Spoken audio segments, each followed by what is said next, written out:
Haka kendai tarik unai lor, kesian beningkong bopo Francis uyuk kejat hakari Timor Leste. Kari bebon ba ki Kristan Katolik hadin kari Philippines hakadoba Asia. Upo Francis hakate kesngi kendai tarik nai lor, enda kalieng sun jong kelapoi sya Timor Leste, ulala banyak kendu ikiriu he sorkar, bat kitu baro ki badon hakabor sensyar ya kari Timor Leste.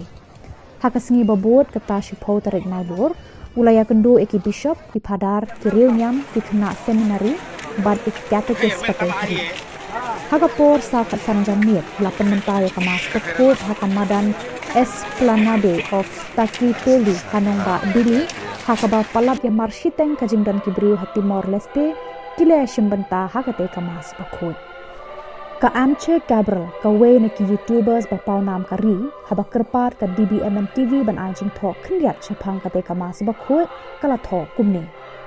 Ympat Jia Koit baki Briew kinya Mih Katne Katne ban ya shimbenta haka jingdianian.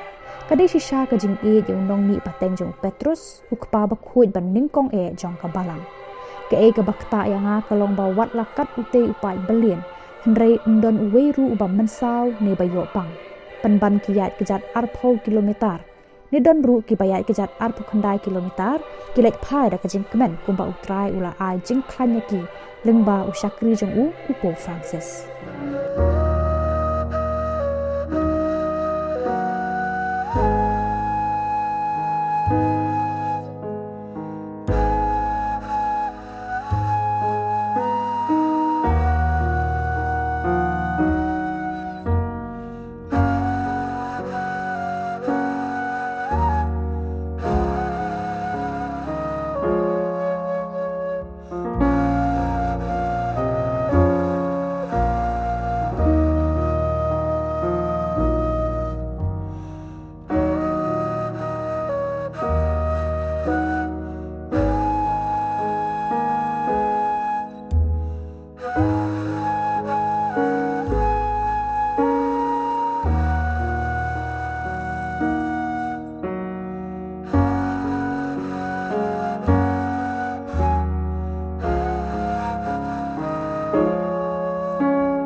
Hakasengi babut kata khatway tarik nailur, upu pula ai jingkran bat jing penslur yaki Samla ke Timor Leste, bat ula ong yaki.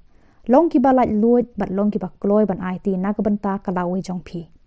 Shua ban penkut ya kejingya kendu bat ki Samla ula ong biang, ngan klet yaki khmat bapu samar ke jong pi.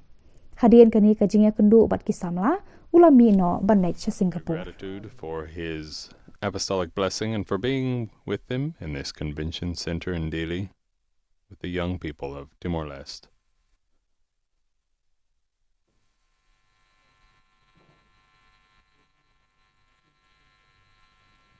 And the Holy Father is presented with a gift.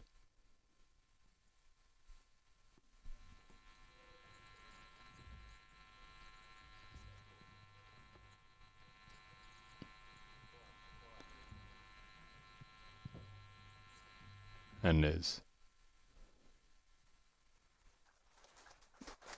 embraced by one of the young people.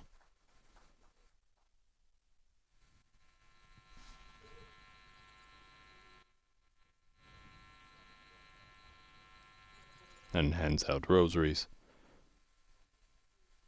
and embraces the young girl who has come up to him with crutches.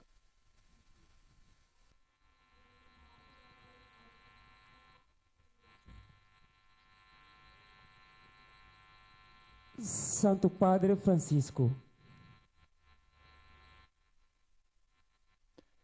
Holy Father, Barulho. and they offer him a t-shirt with an image of his face printed on it and a few words in the Vatican yellow. Santo Padre Francisco, o presente dos jovens composto de mapa de Timor, Cruz Santa e imagem do Santo Padre. Mapa de Timor que simboliza Timor-Leste, terra de